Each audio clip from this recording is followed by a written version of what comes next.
السلام عليكم. أتمنى أن يجدكم هذا الفيديو في أحسن الأحوال، ولا تنسوا الضغط على زر إعجاب للفيديو وتعليق بخصوص الموضوع. تقاسمت الفنانة المغربية نرجس الحلاق مع محبيها خبر دخولها القفص الذهبي، وذلك عبر حسابها الرسمي بموقع تبادل الصور والفيديوهات الانستغرام. ولقد نشرت نرجس صورة توثق عقد قرانها بزوجها، والذي اختارت عدم الكشف عن هويته.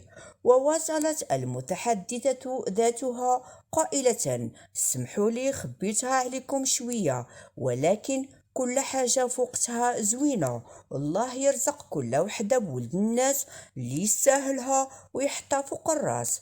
ولقد أخفت نرجس الحلاق خبر زواجها حسب قولها لمدة شهرين، وفور إعلانها خبر ارتباطها انهالت التهاني على نرجس الحلاق من طرف محبيها وأصدقائها الفنانين، من بينهم سحر الصديقي وابتسام العروسي وفرح الفاسي وآخرون، وكذا متابعيها بمنصات التواصل الاجتماعي.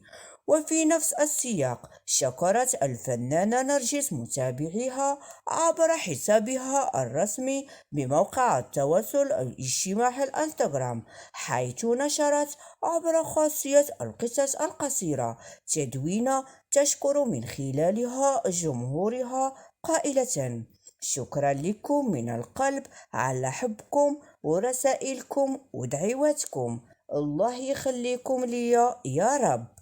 أما بالنسبة لهوية العريس التي شغلت الكثيرين، فإن زوج نرجس من خارج الوسط الفني وليس ممثلا كما تم الترويج له عبر منصات التواصل الاجتماعي.